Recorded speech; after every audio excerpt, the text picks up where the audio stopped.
What we was taken from and what was taken from us is restored back to us. That never happened. You know what they did instead? Turn around, show them what they did. They gave us a freedom park. They said, here, have a park. You don't get freedom. You don't get real emancipation. This is what they did. This is Raleigh, North Carolina. And as the Carolinas as a whole, one of the 13 colonies, they had a big part to play inside of us being sold into slavery and on ships. And we're gonna mention 3 of those devils in a moment.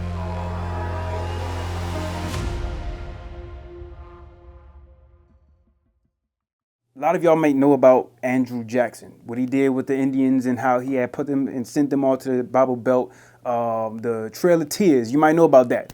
But what you don't know is about Andrew Johnson and why I'm even making mention of these 3 guys and how they play a part inside of the Carolinas as this is the 12th colony. Primarily, they were born here. They're from here. And they give a lot of honor to George Washington, who also happened to have a family tree that is listed here in North Carolina at one of the bigger slave plantations in the midst of Raleigh called the Mordecai House.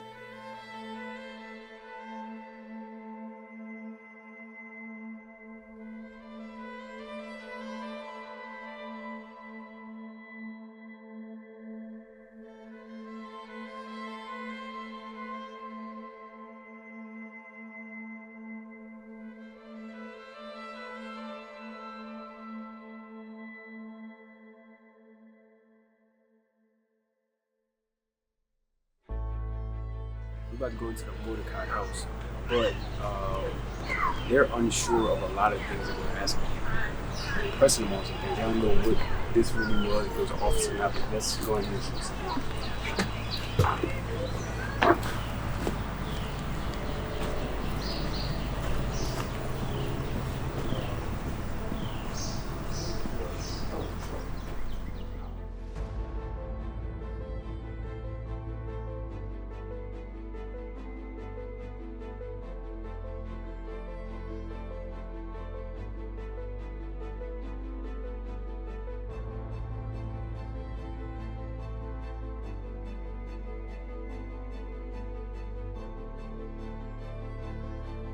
So check this out. You see these books right here?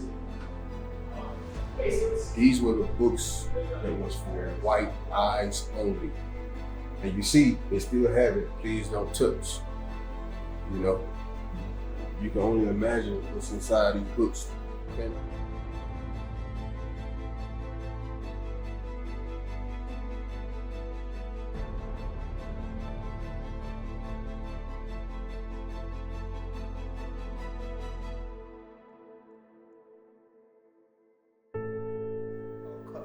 Yes. So all of the cutlery was custom made. There's actually an M for Mordecai on each single piece. And you said it came from England? The pottery, yes. Pottery, but this right here is probably made here. Most likely, yes.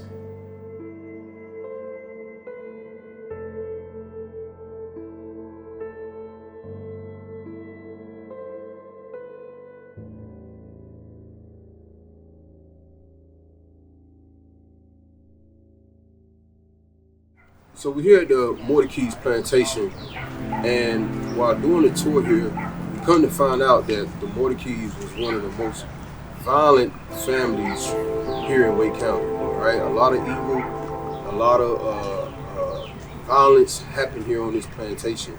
Also, with this particular house, when you walk inside, there's a lot of books inside of this house, a lot of books, a lot of hidden history inside of this house.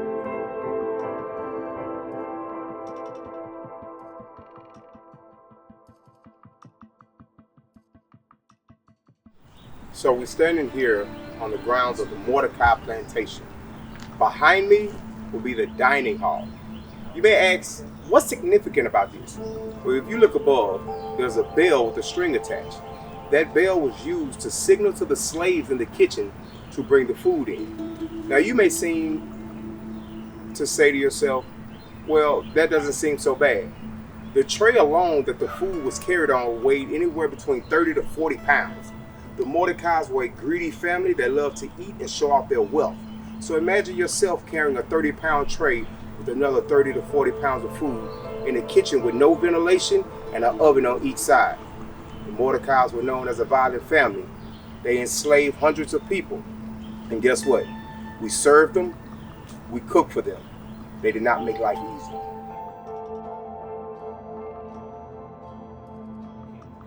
To the conclusion that working without pay isn't very much fun. And then they decided to run away. Andrew himself actually ran off to Carthage in North Carolina, where he opened up a tailoring practice very briefly. Now, during his time at that tailoring practice, or with his own tailoring practice, he was always worried that Selby had sent the authorities after him. So if you go to Greenville today, there is actually a building set up as his tailoring shop, and then has some of the items that he actually tailored. In Greenville. In Greenville. Okay. He was supposedly an extremely talented tailor for his time. There's a lot of political cartoons from his tenure as presidency that talk about his prowess as a tailor.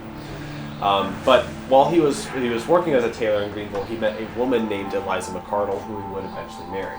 Now, up to that point, Andrew did not know how to read or write. Education was very much something for those who had the time and the money.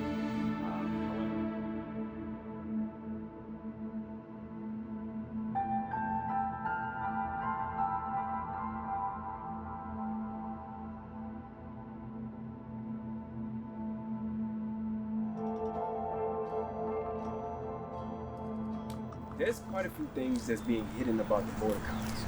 Now, we took a tour of this plantation per se, but a lot of this is pieced together from history. So you got something from here, got something from there. But the Mordecai House more or less stayed the same of where it's at. Problem is, a lot of the things that we asked the tour guide, what is it about this that's original from his time, or what about that, what about this book, who is this on the photo? He always said, I don't know. When the problem is, we had recently just went to the Taskmaster's house, and then underneath they had a dungeon. But he cut the tour short right after we left his house. He didn't want to say nothing about that. And then over this one, right?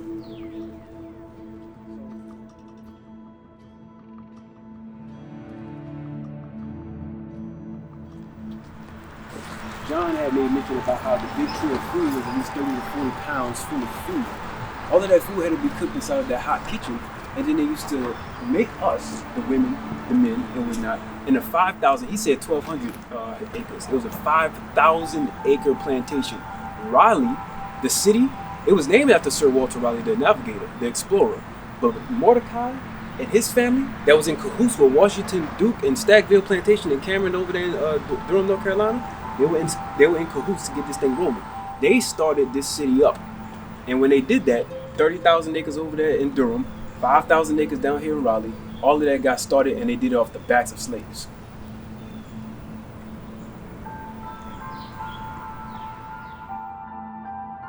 And then I was looking at where Abraham Lincoln and Andrew Johnson's relationship was before he was assassinated. Yes. It mentioned in there how both Abraham Lincoln and Andrew Johnson, Andrew Johnson in particular, he didn't see where it made sense for the slaves to be a part of their constitution, but they had to find a way to make it a part for them.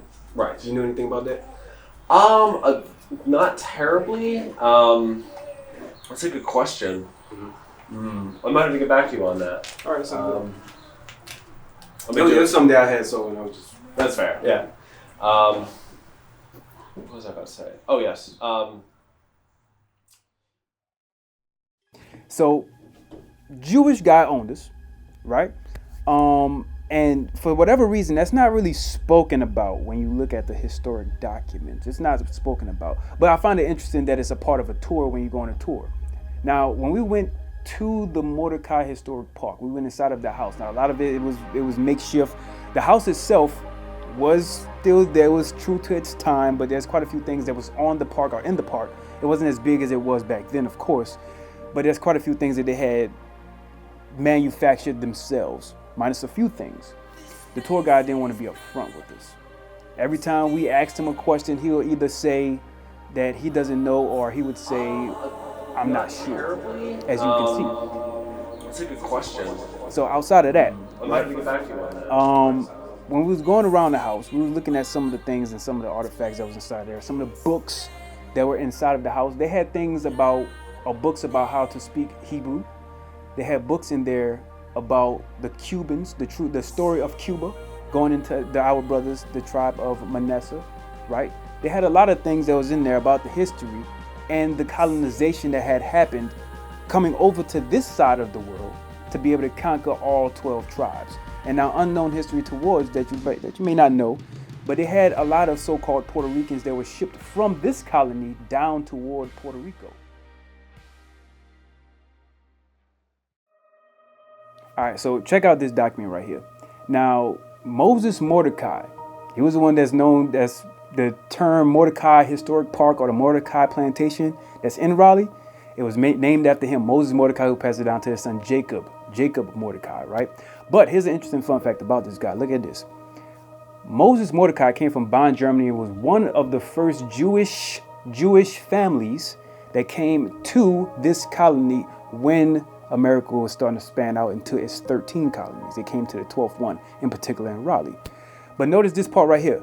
He was of Ashkenazic descent. He was an Ashkenazi Jew. And from the tour guide's mouth itself, as you can hear right here. So, a Jewish man, Moses Mordecai, owned slaves. Yes, that's correct. He was Jewish, owned slaves. All right, so check it out. I want to make sure that y'all see the documents on this too. Look at this. So the Mordecai family, like you see right here, they was up in that house up until 1967. My mom is older than the fact that they were still inside that house. That's not long ago. They were still there, and they're not the only ones. They're not the only ones. Like I mentioned, there were main people that we're focusing on within this episode in particular that I want to make sure that you key in on that really got started within this 12th colony. Okay, we're talking about Mordecai now. He owned land the size, it was like 500 to 1,000 acres of land. We only got to see a small little bit. But not just him. When we get over to Ben Hanan and the Cameron family, they had 30,000 acres of land. 30,000. That's the size of San Francisco. And at the time, Hillsborough was being argued to be the capital at the time, but that's because Raleigh wasn't fully established, but it was definitely established when it came to slaves. As we was going through the house, right, we arrived there earlier than the actual tour guides themselves and whatnot, so we was able to get a nice little view of it. Take a look. We had got a nice little view. Made sure we got all of it, right? But we finally get in there, and I noticed something when we was downstairs, and before we got into the main dining room. I saw a photo. And this photo, or the photograph, I mentioned George Washington earlier. This right here shows a family tree of George Washington. It dates back to the Dark Ages when we ruled at the time. Any of y'all didn't know the Dark Ages was coined that for a reason. Dark people, black people, us, ruled during that time. We just lost the war and we became war captives and sent from Spain down to the west coast of Africa over toward here. The only thing is, which we're going to talk about later on in the 5th episode of this docuseries, is that some of those stops stopped in Bermuda, and then from Bermuda to the 12th colony over here. I thought it was interesting that they had that information inside of there, in some of those books that was inside of the house. The family tree was inside of there, but what the tour guide never wanted to express was the history that we asked him about. He wanted to go further into their side of the story versus our side. So that's why documentaries like this is going to reveal the things that they don't want to say openly. We're going to say it openly, so that way you can see the place that you've been living in this whole time started the lies. In downtown Raleigh was all a part of one plantation, shared plantation from the Mordecai family, and it started out Amalek. It started out Ashkenazi, but then since Jewish, it goes through the lineage of the mother. That's how they like to do it. The mother was Episcopalian, and their children became Christian. So now the Jewish owning lots of the slaves, or the majority of the first slaves that was here from the plantation in Raleigh, it got killed off by saying, oh, it was Christian. So they think everybody that was a slave owner was Christian. Well, really, it was Jewish. Right. So that says a lot. A lot of the slave owners, their wives were Christian. And so they became Christian, or the children became Christian, but the slave owner that started the plantations, majority of them were Jewish. And fun fact, 60% of the slaves that came into the United States came through Charleston and up toward North Carolina, the 12th colony.